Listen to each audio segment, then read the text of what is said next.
लुधियाना के एक निजी होटल में उद्योगपतियों के साथ बैठक के बाद संवाददाता सम्मेलन को संबोधित करते वित्त मंत्री मनप्रीत सिंह बादल ने कहा कि पंजाब पर फिलहाल 2,75,000 करोड़ रुपए का कर्ज है, जिसमें से 2 लाख करोड़ रुपए पिछली सरकार ने छोड़े हैं। हालांकि कांग्रेस के नेतृत्व वाली पंजाब सरकार ने राज्य की वित्तीय स्थिति में काफ़ी सुधार किया है और अब कर्ज की गति धीमी हो गई है।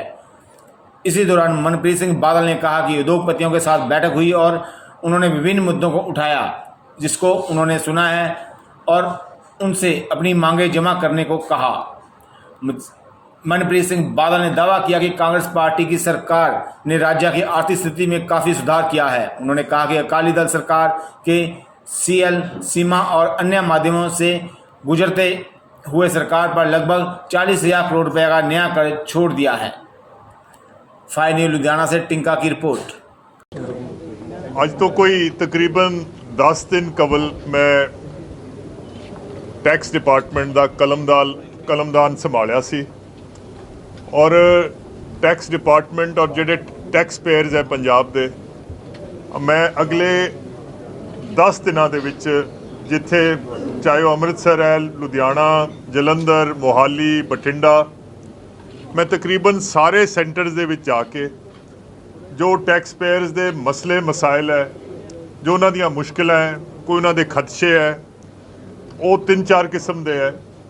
एक तो खदशे है जिहड़ा कि अज तो 4-4.5 साल पहला जिहड़ा वैट का निज़ाम सी, वैट का निज़ाम खत्म हो गया, फिर GST का निज़ाम शुरू हो गया, पर तकरीबन 50,000 बंदे दी वैट असैसमेंट जिहड़ियां है वो अजे भी पंजाब सरकार की टैक्स प्रणाली दे विच फसियां हुई हैं।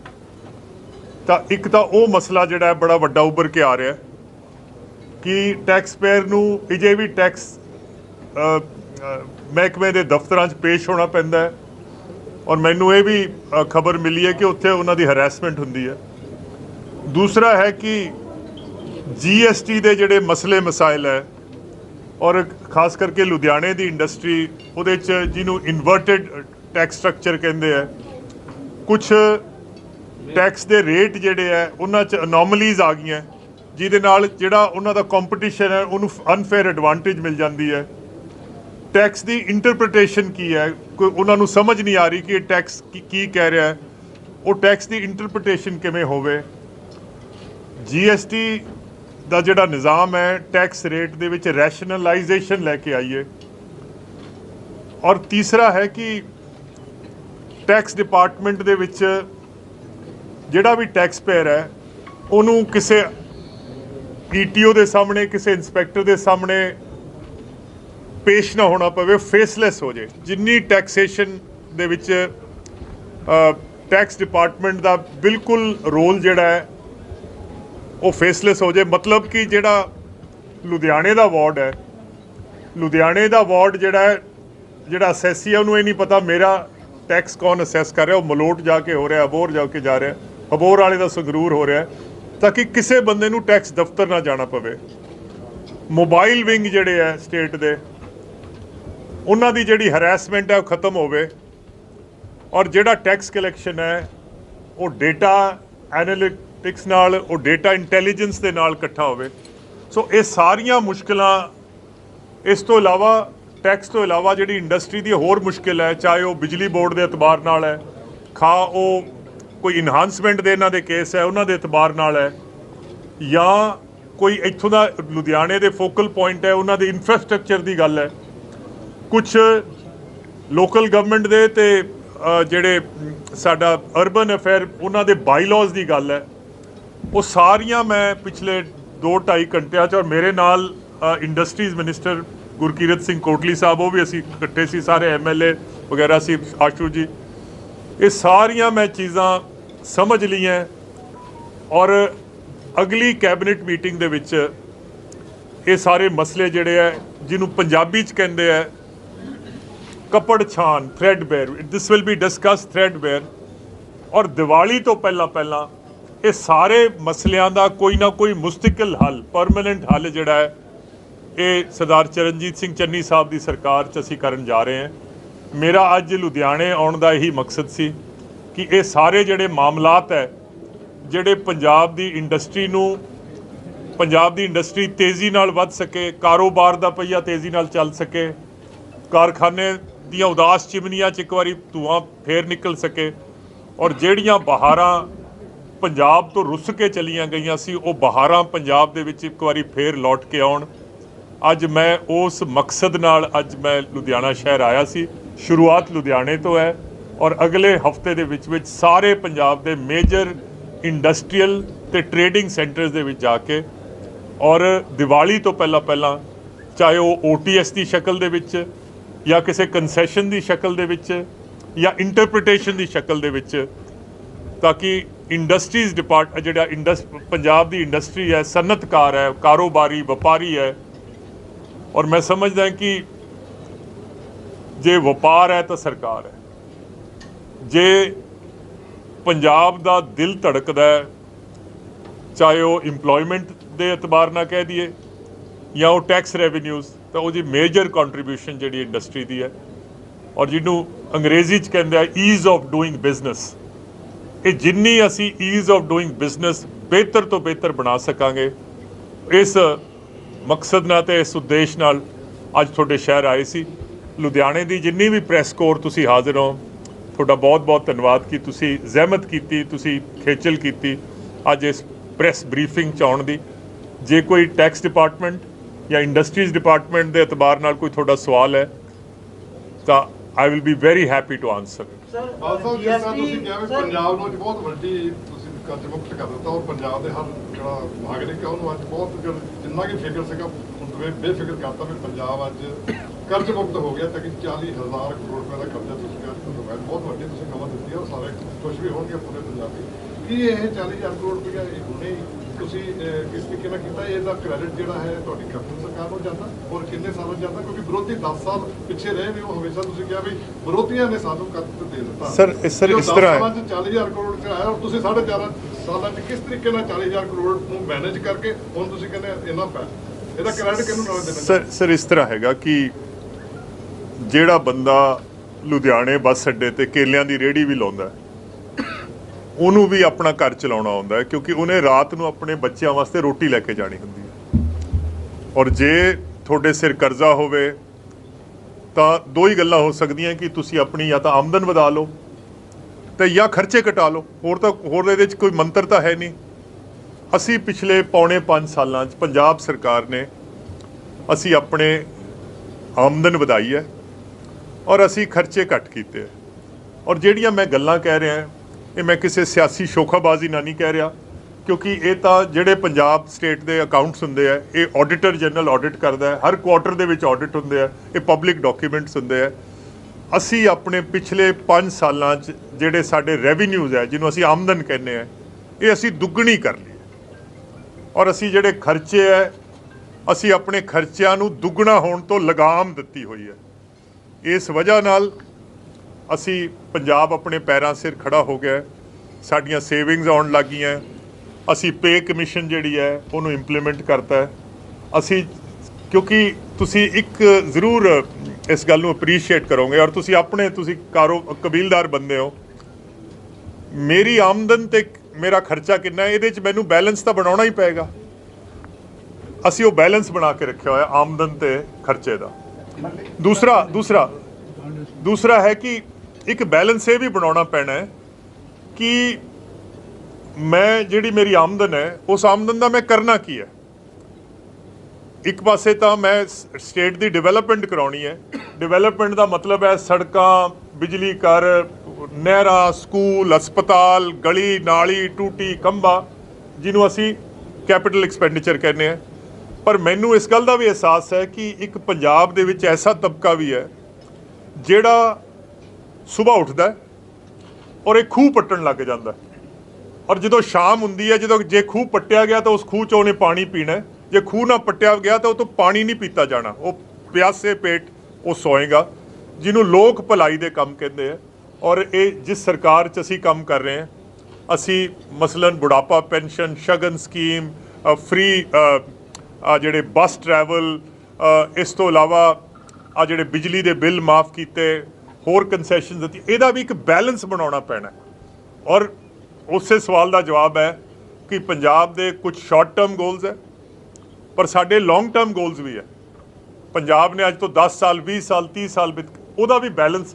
ਸੋ ਥੋੜਾ ਜੇ ਮੈਂ ਸਵਾਲ ਦਾ ਜਵਾਬ ਦੇਵਾਂ, ਇੱਕ ਬੈਲੈਂਸ ਬਣਾਉਣ ਦੀ ਕੋਸ਼ਿਸ਼ ਕੀਤੀ ਔਰ ਇਹ ਵਜ੍ਹਾ ਹੈ ਕਿ ਪੰਜਾਬ ਅੱਜ ਫੇਰ ਅਸੀਂ ਸਾਡਾ ਕੋਈ ਓਵਰਡਰਾਫਟ ਹੈ ਨਹੀਂ, ਅਸੀਂ ਕਿਸੇ ਦੀਆਂ ਦੇਣਦਾਰੀਆਂ ਨਹੀਂ ਦੇਣੀਆਂ ਔਰ ਅਸੀਂ ਇਸ ਹੈਸੀਅਤ ਤੇ ਔਕਾਤ 'ਚ ਆ ਗਏ ਹਾਂ ਕਿ ਅਸੀਂ ਲੋਕਾਂ ਨੂੰ ਖਾਸ ਕਰਕੇ ਲੋਕ ਭਲਾਈ ਦੇ ਕੰਮਾਂ 'ਚ ਅਸੀਂ ਕਨਸੈਸ਼ਨ ਦੇਣ ਲੱਗ ਗਏ। ਆਪ ਬਤਾ ਸਰ ਜਦੋਂ ਸਾਡੀ ਕਾਂਗਰਸ ਦੀ ਸਰਕਾਰ ਜਦੋਂ ਬਣੀ ਸੀਗੀ ਉਸ ਵੇਲੇ ਤੁਸੀਂ ਇੱਕ ਪ੍ਰੈਸ ਕਾਨਫਰੰਸ ਕਰਕੇ ਆ ਗਿਆ ਸੀ ਕਿ ਪਿਛਲੀ ਸਰਕਾਰ ਨੇ ਸਾਡੇ ਤੇ ਕਰਜ਼ਾ ਛੱਡ ਕੇ ਗਈ ਹੈ, ਇੱਕ ਵੱਡਾ ਕਰਜ਼ਾ ਸਾਡੇ ਤੇ ਛੱਡਿਆ ਗਿਆ। ਉਹ ਕਰਜ਼ਾ ਹੁਣ ਜਦੋਂ ਸਰਕਾਰ ਹੁਣ ਫਿਰ ਦੁਬਾਰਾ ਇਲੈਕਸ਼ਨ ਹੋਣ ਜਾ ਰਹੇ ਨੇ, ਇਹ ਕਰਜ਼ਾ ਸਾਡੇ ਦੇ ਉੱਤੇ ਵਧਿਆ ਵਾ ਜਾਂ ਘਟਿਆ ਵਾ ਜਾਂ ਅਸੀਂ ਉੱਥੇ ਦੇ ਉੱਥੇ ਹੀ ਖੜੇ ਹਾਂ? ਸਭ ਇਹ ਕਰਜ਼ਾ ਜਿਹੜਾ ਹੈ ਓਵਰਆਲ ਤਾਂ ਵਧਿਆ ਹੈ, ਬਟ ਪਰਸੈਂਟੇਜ ਦੇ ਹਿਸਾਬ ਨਾਲ ਸਾਡੀ ਆਮਦਨ ਦੇ ਹਿਸਾਬ ਨਾਲ ਘਟਿਆ।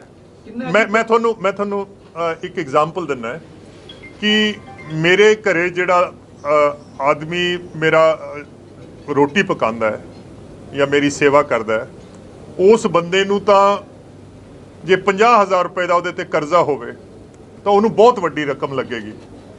ਪਰ ਜੇ ਮਨਪ੍ਰੀਤ ਦੇ ਉੱਤੇ ਲੱਖ ਰੁਪਇਆ ਵੀ ਕਰਜ਼ਾ ਹੈ ਮੇਰੇ ਆਪ ਦੇ ਉੱਤੇ, ਕਿਉਂਕਿ ਮੈਂ ਜ਼ਮੀਨਾਂ ਵਾਲਾ ਆਦਮੀ ਹੈ, ਤਾਂ ਮੈਨੂੰ ਉਹ ਘੱਟ ਲੱਗੇਗਾ।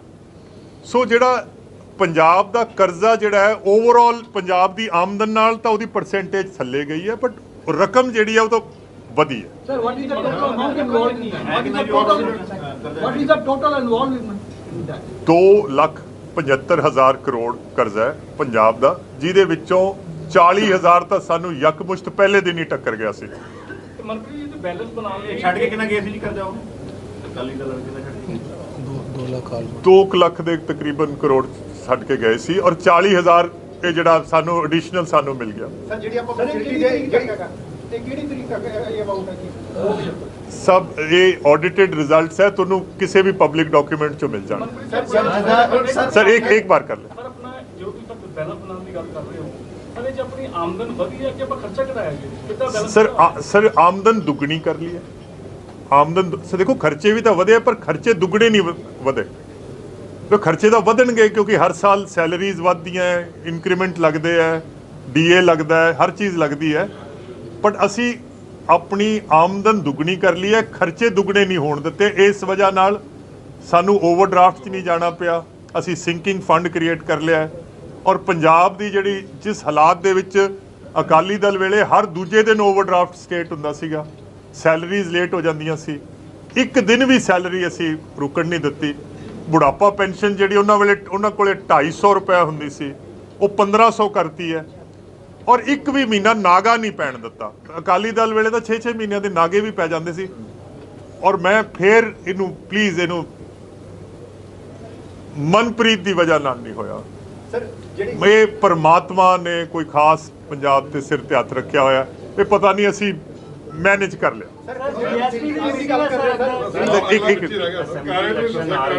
ਔਰ ਸਰਕਾਰ ਤੋਂ ਉਮੀਦਾਂ ਵੀ ਬੜੀਆਂ ਹੁੰਦੀਆਂ ਨੇ ਲੋਕਾਂ ਦੀ, ਜਿਹੜੇ ਬੈਲੈਂਸ ਕਰਦੇ ਤੁਸੀਂ ਛੂਟ ਵੀ ਦੇ ਰਹੇ ਹੋ, ਸਭ ਦੇ ਰਹੇ ਹੋ, ਤੇ ਉਹਦਾ ਭਾਰ ਵੀ ਤੇ ਪਏਗਾ ਰੈਵਨਿਊ। ਸਭ ਉਸ ਹੈਸੀਅਤ ਦੇ ਵਿੱਚ ਆ ਗਏ ਹਾਂ ਕਿ ਅਸੀਂ ਇਹ ਅਫੋਰਡ ਕਰ ਸਕਦੇ। ਜੇ ਹੈਸੀਅਤ ਜਦੋਂ ਨਹੀਂ ਸੀ, ਉਹ ਕਿਸੇ ਵੇਲੇ ਸੀਗਾ ਵੀ ਟਕੇ ਦਾ ਹੱਥ ਹੀ ਨਹੀਂ ਖਰੀਦਿਆ ਗਿਆ, ਫਿਰ ਲੱਖ ਦਾ ਖਰੀਦ ਲਿਆ। ਸੋ ਅੱਜ ਅਸੀਂ ਉਸ ਹੈਸੀਅਤ 'ਚ ਆ ਗਏ ਹਾਂ। ਔਰ ਮੈਂ ਫੇਰ ਕਹਿਣਾ ਹੈ, ਇਹਨੂੰ ਮਿਸਇੰਟਰਪ੍ਰੇਟ ਵੀ ਨਾ ਕਰਿਓ ਕਿ ਜੇ ਅਸੀਂ ਬਿਜਲੀ ਦੇ ਬਿੱਲ ਮਾਫ ਕੀਤੇ ਹੈ, ਮਤਲਬ ਏਰੀਅਰਸ ਮਾਫ ਕੀਤੇ ਹੈ, ਦਰਅਸਲ ਉਹ ਏਰੀਅਰਸ ਆਣੇ ਵੀ ਨਹੀਂ ਸੀਗੇ, ਉਹ ਤਾਂ ਬੁੱਕਸ ਦੇ ਵਿੱਚ ਹੀ ਸੀਗਾ ਕਿ ਇਹ ਤੁਹਾਡਾ। So might as well clean up your books of account. Sir, you mean gimmicks? Sir, it means It is not gimmick. You have not used the word gimmicks, but sir ਮੇਰੀ ਦੇਖੋ, ਤੁਹਾਡੇ bill ਦੇ ਵਿੱਚ arrear ਆ ਰਿਹਾ, ਤੁਹਾਡੇ bill 'ਚ arrear ਆ ਰਿਹਾ। ਇਹ ਮੈਨੂੰ ਪਤਾ ਹੈ ਉਹ ਏਰੀਅਰਸ ਆਣੇ ਨਹੀਂ ਸੀ, ਉਹ ਅਸੀਂ ਐਫਡੀ ਤੋਂ ਉਹਨਾਂ ਨੂੰ ਦੇ ਕੇ ਆਪਣੀਆਂ ਬੁੱਕਸ ਕਲੀਨ ਕੀਤੀਆਂ। ਯਾਰ we are running a state, हाँ, कोई करियाने की दुकान नहीं चला रहे, स्टेट चला रहे 3 करोड़ आदमी।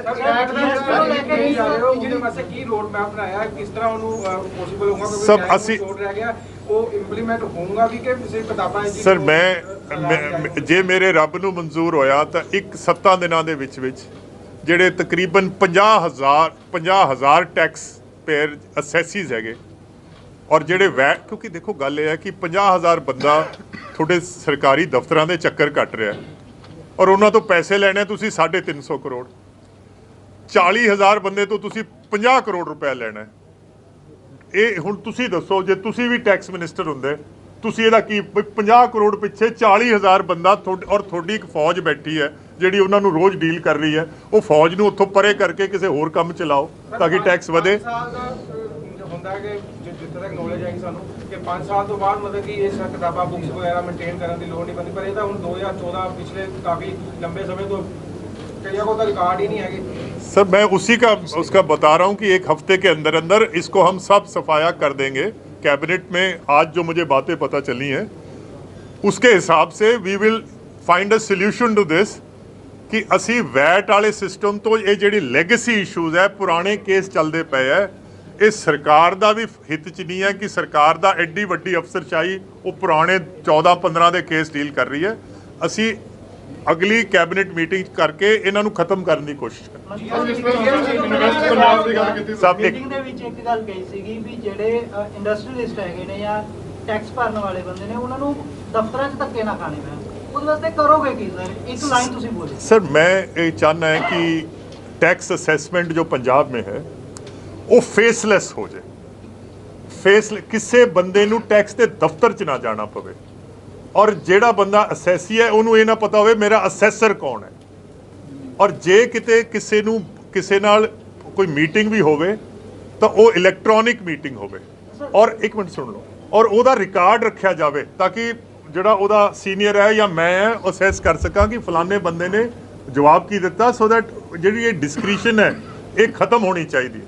ਸਰ ਜੀਐਸਟੀ ਨੂੰ ਲੈ ਇਨਵੈਸਟ ਕੇ ਪੰਜਾਬ ਦੇ ਵਿੱਚ ਤੁਸੀਂ ਗੱਲ ਕੀਤੀ ਹੈ, ਇਨਵੈਸਟ ਪੰਜਾਬ ਦੇ ਵਿੱਚ ਜਿਸ ਤਰ੍ਹਾਂ ਸਾਰੇ ਉਦਯੋਗਪਤੀਆਂ ਨੇ ਆਪਣੀ ਆਪਣੀ ਸਮੱਸਿਆ ਦੱਸੀਆਂ, ਸਭ ਤੋਂ ਵੱਡੀ ਸਮੱਸਿਆ ਉਹਨਾਂ ਦੀ ਵਿੱਚ ਹੋ ਕਹਿੰਦੇ ਤੁਸੀਂ ਕਿੱਦਾਂ ਪੰਜਾਬ ਗਵਰਨਮੈਂਟ ਇੰਪਰੈਸਡ ਕਰ ਸਕਦੀ ਹੈ ਬਾਹਰ ਦੇ ਜਿਹੜੇ ਵੱਡੇ ਉਦਯੋਗਪਤੀ ਆ ਔਰ ਕਿਸ ਤਰ੍ਹਾਂ ਫੋਰਨ ਦੇ ਇਨਵੈਸਟਮੈਂਟਸ ਨੂੰ ਤੁਸੀਂ ਦੱਸ ਸਕਦੇ ਹੋ, ਕਿਉਂਕਿ ਕਹਿੰਦੇ ਇਨਫਰਾਸਟ੍ਰਕਚਰ ਦੀ ਕਮੀ ਆ, এনवायरमेंट ਦੀ ਕਮੀ ਆ, ਔਰ ਪ੍ਰੋ ਇੰਡਸਟਰੀਜ਼ ਮਾਹੌਲ ਕਿਸ ਤਰ੍ਹਾਂ ਦੇਵੋਗੇ ਤੁਸੀਂ? ਸਭ ਅੱਜ ਦਾ ਟਾਈਮ ਜਿਹੜਾ ਸ਼ਾਰਟ ਰਹਿ ਗਿਆ। And also these regular rail roko Bharat Bandh and industry is in hardship because nobody is coming from outside. चलो ये तो this is a phenomena which is only taken place in the last 12 months, but मैं आपको बड़ी जिम्मेवारी से और बड़े वसूख से एक बात कहना चाहता हूँ कि पिछले 4.5 साल में पंजाब में 80,000 करोड़ की इन्वेस्टमेंट ग्राउंडेड है। प्लीज़ इसको फिर से एक बार नोट कर लें। और कोविड के दौरान भी ਸਾਡੇ ਕੋਲੇ 20,000 ਕਰੋੜ ਦੀ ਇਨਵੈਸਟਮੈਂਟ ਆਈ। ਇਹਦਾ ਮੈਂ ਬ੍ਰੇਕਅਪ ਵੀ ਤੁਹਾਨੂੰ ਮੈਂ SMS ਕਰ ਦੂੰਗਾ। 22,000 24,000 ਕਰੋੜ ਤਾਂ ਰਿਫਾਈਨਰੀ ਦੀ ਆਈ, ਪੈਪਸੀ ਪਲਾਂਟ ਆਇਆ, ਫੋਰਜਿੰਗਸ ਆਈਆਂ ਪੰਜਾਬ ਦੇ ਵਿੱਚ। This has been the best 4.5 years। ਔਰ ਮੇਰੀ ਇੱਕ ਹੋਰ ਵੀ ਬੇਨਤੀ ਹੈ ਕਿ ਪੰਜਾਬ ਅੱਜ ਵੀ ਇਨਵੈਸਟਮੈਂਟ ਜਾਂ ਇਨਫਰਾਸਟ੍ਰਕਚਰ ਦੇ ਹਿਸਾਬ ਨਾਲ ਇਟਸ ਅ ਗੁੱਡ ਸਟੇਟ। ਤੁਸੀਂ ਬਿਹਾਰ ਦੀ ਗੱਲ ਕਰਦੇ ਹੋ, ਮੱਧ ਪ੍ਰਦੇਸ਼ ਕਿਤੇ ਜਾ ਕੇ ਦੇਖੋ, ਉੱਥੇ ਵੀ ਇਨਫਰਾਸਟ੍ਰਕਚਰ ਇੰਨਾ ਬਿਹਤਰ ਨਹੀਂ ਹੈ ਜਿੰਨਾ ਕਿ ਸੋਚਿਆ। ਔਰ ਪੰਜਾਬੀ ਜਿਹੜਾ ਹੈ ਉਹ ਪੰਜਾਬ 'ਚ ਇਨਵੈਸਟ ਕਰਦਾ ਹੈ।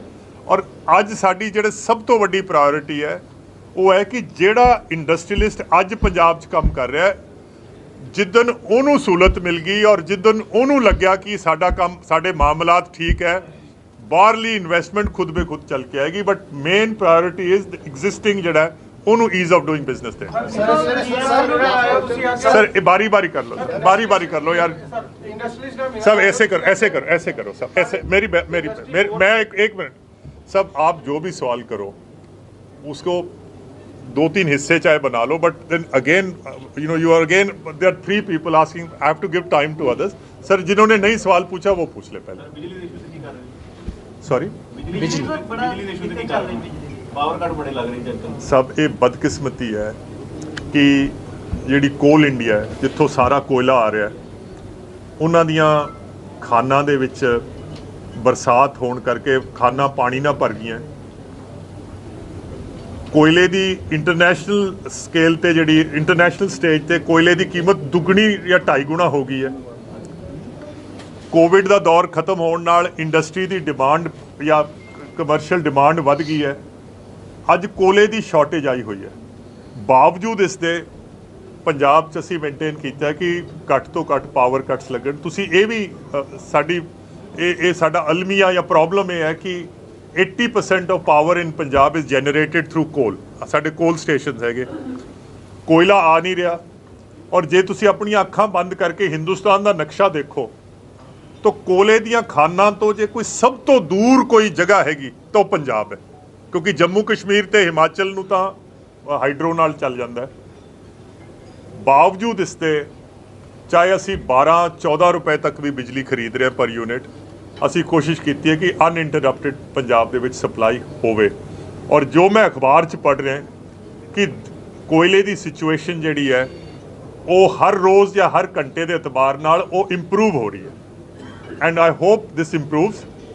ਬਟ ਇਹ ਪ੍ਰੋਬਲਮ ਤੁਹਾਡੇ ਸਾਹਮਣੇ ਹੈ ਕਿ ਸਾਡੇ ਕੋਲੇ 30 ਦਿਨਾਂ ਦੇ ਸਟਾਕ ਸੀਗੇ, ਉਹ ਡਿਪਲੀਟ ਹੁੰਦੇ ਅੱਜ 2 ਦਿਨਾਂ ਦੇ ਰਹਿ ਗਏ ਹੈ। ਤੇ ਜੇ ਕੋਇਲਾ ਨਾ ਪਹੁੰਚਿਆ ਤਾਂ ਕਿਸੇ ਵੀ ਰੇਟ ਤੇ ਬਿਜਲੀ ਖਰੀਦਣ ਦੀ ਕੋਸ਼ਿਸ਼ ਕਰਾਂਗੇ। ਬਟ ਸੀਐਮ ਸਾਹਿਬ ਨੇ ਗਵਰਨਮੈਂਟ ਆਫ ਇੰਡੀਆ ਨੂੰ ਵੀ ਚਿੱਠੀ ਲਿਖੀ ਹੈ ਕਿ ਪੰਜਾਬ ਦੀ ਇਕਨੋਮੀ ਜਿਹੜੀ ਹੈ ਕੋਲੇ ਤੇ ਮੁਯੱਸਰ ਹੈ, ਇਸ ਕਰਕੇ ਕੋਇਲਾ ਜਿਹੜਾ ਹੈ ਉਹ ਜਲਦੀ ਤੋਂ ਜਲਦੀ ਸਰ ਇਹਦੇ ਨਾਲ ਰਿਲੇਟਡ ਸਾਰੀਆਂ ਸਿਆਸੀ ਪਾਰਟੀ ਬਿਜਲੀ ਨੂੰ ਲੈ ਕੇ ਕਹਿੰਦੇ ਵੀ ਅਸੀਂ ਫ੍ਰੀ ਬਿਜਲੀ ਦੇਵਾਂਗੇ 300 ਯੂਨਿਟ। ਤੁਸੀਂ ਵੀ ਕਾਂਗਰਸ ਨੇ ਵੀ ਕਿਹਾ, ਆਮ ਆਦਮੀ ਪਾਰਟੀ ਵੀ ਸਪਨਾ ਦਿਖਾ ਰਿਹਾ। ਜੇ ਬਿਜਲੀ ਨਹੀਂ ਪੈਦਾ ਹੋਗੀ ਕਿ ਫ੍ਰੀ ਵਾਲਾ ਸਿਸਟਮ ਜਿਹੜੀ ਹੈ ਇਹ ਤੁਸੀਂ ਚੇਂਜ ਕਰੋਗੇ?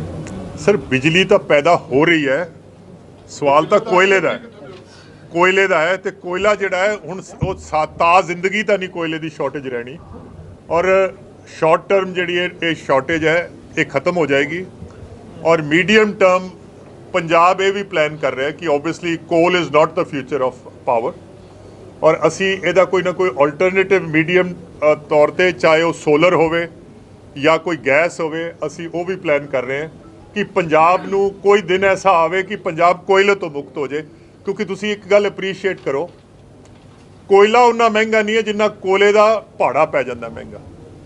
ਔਰ ਗਵਰਨਮੈਂਟ ਆਫ ਇੰਡੀਆ ਨੇ ਪਿਛਲੇ 5 ਸਾਲਾਂ 'ਚ ਕੋਇਲ, ਕਿਉਂਕਿ ਪੈਸੇਂਜਰ ਟੈਕਸ, ਰੇਲ ਪੈਸੇਂਜਰ ਦਾ ਉਹ ਕਿਰਾਇਆ ਨਹੀਂ ਵਧਾਉਂਦੇ, ਉਹ ਫਰੇਟ ਤੇ ਲੋਡ ਕਰ ਦਿੰਦੇ ਆ। ਰੇਲਵੇਜ਼ ਦੇ ਜੋ ਵੀ ਘਾਟੇ ਕੁੱਟੇ ਆ, ਪਿਛਲੇ 5 ਸਾਲਾਂ 'ਚ ਰੇਲਵੇ ਦਾ ਕਿਰਾਇਆ ਦੁੱਗਣਾ ਹੋ ਗਿਆ ਕੋਲੇ ਤੇ, ਔਰ ਤਕਰੀਬਨ 2 ਰੁਪਏ ਯੂਨਿਟ ਤਾਂ ਇਹ ਸਿਰਫ ਇਹਦਾ ਬਿਜਲੀ ਦਾ ਭਾੜਾ ਪੈਂਦਾ, ਫਿਰ ਕੋਲਾ ਪੈਂਦਾ। So eventually Punjab will have to come out of coal. Sir Punjab 'ਚ ਬਿਜਲੀ ਜਿਵੇਂ ਕਿਹਾ ਜਾਂਦਾ ਹੈ ਕਿ 5 ਰੁਪਏ ਕੋਈ ਹੈ ਨਹੀਂ ਸਾਰਿਆਂ ਦੇ, ਨਾ ਡੋਮੈਸਟਿਕ ਹੈ ਨਾ ਦੂਸਰੇ ਕੁਝ ਆਪਰਚੁਨਿਟੀ ਦਿੱਤੀ ਹੋਏ, ਇਹ ਹੈ ਹੋਏਗਾ ਜਾਂ ਨਹੀਂ? ਸਭ ਅਗਲੇ 5-10 ਦਿਨਾਂ 'ਚ ਔਰ ਦੀਵਾਲੀ ਤੋਂ ਬਹੁਤ ਪਹਿਲਾਂ ਅਸੀਂ ਇੱਕ ਰਿਵਿਊ ਕਰ ਰਹੇ ਹਾਂ ਕਿ ਇਹ ਪੰਜਾਬ ਦਾ ਓਵਰਆਲ, ਕਿਉਂਕਿ ਜੇ ਇੱਕ ਚੀਜ਼ ਦੁਖਦੀ ਹੈ, ਔਰ ਮੈਂ ਵੀ ਆਵਾਮੀ ਬੰਦਾ ਹਾਂ, ਮੈਂ ਸਾਰਾ ਦਿਨ ਹਜ਼ਾਰਾਂ ਲੋਕਾਂ ਨੂੰ ਮਿਲਦਾ ਹੈ, ਲੋਕਾਂ ਨੂੰ ਪਾਵਰ ਬਿਲਸ ਤੋਂ ਕਾਫੀ ਤਕਲੀਫ ਹੈ, ਔਰ ਖਾਸ ਕਰਕੇ ਜਿਹੜਾ ਗਰੀਬ ਹੈ। ਔਰ ਅਸੀਂ ਆਪਣੇ ਸਟੇਟ ਫਾਈਨੈਂਸਿਸ ਨੂੰ ਦੇਖਦੇ ਹੋਏ ਅਸੀਂ ਕੋਈ ਨਾ ਕੋਈ ਰਿਲੀਫ ਜਿਹੜੀ ਹੈ ਇਹ ਜ਼ਰੂਰ ਪਲਾਨ ਕਰ ਰਹੇ ਹਾਂ। ਉਹ ਕਿੰਨੀ ਹੋਵੇਗੀ, ਕਿਸ ਸ਼ਕਲ 'ਚ ਹੋਏਗੀ, ਅੱਜ ਤੁਹਾਨੂੰ ਨਹੀਂ ਦੱਸ ਸਕਦਾ। ਸਭ ਇਹ ਮੈਂ ਦੱਸ ਨਹੀਂ ਸਕਦਾ, ਕਿਉਂਕਿ ਜਿਹੜੀ ਚੀਜ਼ ਅੱਜ ਮੇਰੇ ਕੋਲ ਪਤਾ ਹੀ ਨਹੀਂ ਮੈਨੂੰ ਉਹਦਾ ਕੀ। ਸਰ ਇੱਕ ਜਿੱਦਾਂ ਰਾਜਨੀਤਿਕ ਪਾਰਟੀਆਂ, ਚੁਣਾਵੀ ਸੀਜ਼ਨ ਸ਼ੁਰੂ ਹੋ ਗਿਆ ਵਾ, ਹਰ ਪਾਰਟੀ ਕਹਿ ਰਹੀ ਅਸੀਂ ਇਹ ਸਹੂਲਤ ਦੇ ਦਾਂਗੇ, ਇਹ ਸਹੂਲਤ ਦੇ ਦਾਂਗੇ, ਤੇ ਖਰਚਾ ਵੱਧ ਰਿਹਾ ਵਾ। ਤੁਹਾਨੂੰ ਲੱਗਦਾ ਕਿ ਅਸੀਂ ਇਸ ਪੋਜੀਸ਼ਨ 'ਚ ਆ ਕਿ ਅਸੀਂ ਇੰਨੀ ਫੈਸਿਲਿਟੀਆਂ ਫ੍ਰੀ ਦੇ ਦਾਂਗੇ? ਸਰ ਮੈਂ ਇਸ ਤਰ੍ਹਾਂ ਹੈ ਕਿ ਮੈਂ ਦੂਜੀਆਂ ਪਾਰਟੀਆਂ, ਸਰ ਮੈਂ ਦੂਜੀਆਂ ਪਾਰਟੀਆਂ ਦਾ ਕੋਈ ਸਪੋਕਸ ਪਰਸਨ ਤਾਂ ਹੈ ਨਹੀਂ, ਇਹ ਤਾਂ ਉਹੀ ਜਵਾਬ ਦੇਣਗੇ। ਮੇਰੀ ਬੇਨਤੀ ਤਾਂ ਸੁਣ ਲਓ ਨਾ, ਮੈਂ ਦੂਜੀਆਂ ਪਾਰਟੀਆਂ ਦਾ ਨੁਮਾਇੰਦਾ ਤਾਂ ਹੈ ਨਹੀਂ, ਉਹ ਤਾਂ ਉਹੀ ਜਵਾਬ ਦੇਣਗੀਆਂ।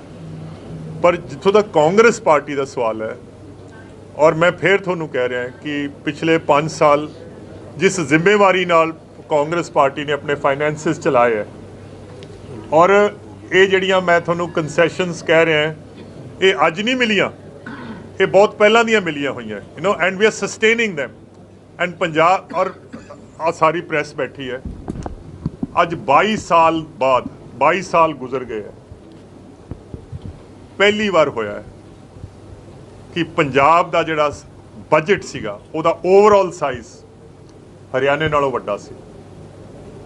ਪਹਿਲੀ ਵਾਰ ਹੋਇਆ ਕਿ ਪੰਜਾਬ ਦਾ ਕੈਪੀਟਲ ਐਕਸਪੈਂਡੀਚਰ, ਹਰਿਆਣੇ ਦਾ ਕੈਪੀਟਲ ਐਕਸਪੈਂਡੀਚਰ ਇਸ ਸਾਲ 8000 ਕਰੋੜ ਸੀ, ਪੰਜਾਬ ਦਾ 14000 ਕਰੋੜ। ਪੰਜਾਬ ਦਾ ਰੈਵਨਿਊ ਡੈਫਿਸਿਟ ਤੇ ਫਿਸਕਲ ਡੈਫਿਸਿਟ ਇਹ ਹਰਿਆਣੇ ਨਾਲੋਂ ਘੱਟ ਹੈ। ਇਸ ਤੋਂ ਵੱਡੀ ਮੈਂ ਤੁਹਾਨੂੰ ਕੀ ਸਰਟੀਫਿਕੇਟ ਦੇ ਸਕਦਾ ਕਿ ਅਸੀਂ ਜ਼ਿੰਮੇਵਾਰੀ ਨਾਲ ਇਹ ਸਰਕਾਰ ਚਲਾਈ ਹੈ। ਔਰ ਜੇ ਕੋਈ ਅੱਗੇ ਤੋਂ ਵੀ ਕੰਸੈਸ਼ਨਸ ਦੇਵਾਂਗੇ, ਉਨੇ ਹੀ ਪੈਰ ਅਸੀਂ ਆਪਣੇ ਫੈਲਾਵਾਂਗੇ ਜਿੰਨੀ ਸਾਡੇ ਕੋਲੇ ਚਾਦਰ ਹੈ। ਚਾਦਰ ਤੋਂ ਬਾਹਰ ਪੈਰ ਨਹੀਂ ਨਿਕਲਦੇ ਸਭ ਦੂਸਰੀਆਂ ਪਾਰਟੀਆਂ ਜੋ ਆਪ ਬੋਲੋ ਸਰ, ਜਿਹੜੀ ਅਗਲੀ ਟਰਮ ਸ਼ੁਰੂ ਹੋਣੀ ਹੈ ਉਸ ਤੋਂ ਪਹਿਲਾਂ ਕੀ ਅਸੀਂ 2,70,000 ਕਰੋੜ ਦਾ ਜਿਹੜਾ ਕਰਜ਼ਾ ਹੈ ਉਸ ਤੋਂ ਅਸੀਂ ਮੁਕਤ ਹੋ ਜਾਾਂਗੇ ਜਾਂ ਅਗਲੇ ਟਰਮ 'ਚ ਇਹੀ ਕਰਜ਼ਾ ਆਪਾਂ ਅੱਗੇ ਲੈ ਕੇ ਜਾ ਰਹੇ ਹਾਂ? ਸਭ ਦੇਖੋ ਇਹ ਤਾਂ ਕਿਉਂਕਿ ਹੋ ਸਕਦਾ ਤੁਹਾਨੂੰ ਫਾਈਨੈਂਸ ਦੇ ਵਿੱਚ ਦਿਲਚਸਪੀ ਨਾ ਹੋਵੇ 2,70,000 ਕਰੋੜ ਦਾ ਕਰਜ਼ਾ ਯਕਮੁਸ਼ਤ ਨਹੀਂ ਖਤਮ ਹੁੰਦਾ ਔਰ ਕਰਜ਼ਾ ਅਸੀਂ ਕਿੰਨਾ ਲੈ ਸਕਦੇ ਹਾਂ ਇਹ ਵੀ ਸਾਡੇ ਤੇ ਨਹੀਂ ਕਿ ਅਸੀਂ ਕਰਜ਼ਾ ਕਿੰਨਾ ਲੈਣਾ ਹੈ ਇਹ ਗਵਰਨਮੈਂਟ ਆਫ ਇੰਡੀਆ ਜਾਂ ਰਿਜ਼ਰਵ ਬੈਂਕ ਆਫ ਇੰਡੀਆ ਜਾਂ ਫਾਈਨੈਂਸ ਕਮਿਸ਼ਨ ਉਹ ਮੁਕਰਰ ਕਰਦੀ ਹੈ ਕਿ ਪੰਜਾਬ ਉਨਾ ਹੀ ਕਰਜ਼ਾ ਲੈ ਸਕਦਾ ਜਿੰਨਾ ਉਹ ਸਰਵਿਸ ਕਰ ਸਕਦਾ ਇਸ ਤੋਂ ਜ਼ਿਆਦਾ ਨਹੀਂ ਲੈ ਸਕਦੇ ਹਾਲਾਂਕਿ ਇਸ ਸਾਲ ਕਿਉਂਕਿ ਕੋਵਿਡ ਦੀ ਵਜ੍ਹਾ ਨਾਲ ਗਵਰਨਮੈਂਟ ਆਫ ਇੰਡੀਆ ਨੇ ਕਰਜ਼ਾ ਲੈਣ ਤੇ ਕੁਝ 1.5-2% GDP ਦਾ ਰਿਲੈਕਸੇਸ਼ਨ ਦਿੱਤੀ ਸੀ ਅਸੀਂ ਕਰਜ਼ਾ ਹੋਰ ਪਰ ਮੈਂ ਉਹ ਰਿਲੈਕਸੇਸ਼ਨ ਅਵੇਲ ਨਹੀਂ ਕਰ ਰਿਹਾ ਸਾਡਾ ਕੰਮ ਚੱਲ ਰਿਹਾ ਸਰ ਇੰਡਸਟਰੀਅਲ ਮਹਿਕਮੇ ਨਾਲ ਇੰਡਸਟਰੀਅਲ ਮਹਿਕਮੇ ਨਾਲ ਸਰ ਅੱਜ ਕੋਈ ਵੀ ਚੇਅਰਮੈਨ ਨਹੀਂ ਆਇਆ ਜੀ ਆਪਣਾ ਅੱਜ ਇੰਡਸਟਰੀਅਲ ਮਹਿਕਮੇ ਨਾਲ ਰਿਲੇਟਡ ਕੋਈ ਵੀ ਚੇਅਰਮੈਨ ਨਹੀਂ ਆਇਆ ਨਾ PSIC ਨਾ ਸਮਾਲ ਇੰਡਸਟਰੀਅਲ ਯਾਰ ਜਦੋਂ ਇਹ ਹਾਥੀ ਦੇ ਪੈਰ ਸਾਰਾ ਕੁਝ ਆ ਗਿਆ ਗਵਰਨਮੈਂਟ ਆ ਗਈ ਜੀ ਬਸ ਗਵਰਨਮੈਂਟ ਆ ਗਈ ਗਵਰਨਮੈਂਟ ਹੀ ਆ ਗਈ ਸਰ ਗਵਰਨਮੈਂਟ ਹੀ ਆ ਗਈ ਸਰ ਇੱਕ ਜਿਹੜੀ ਤੁਸੀਂ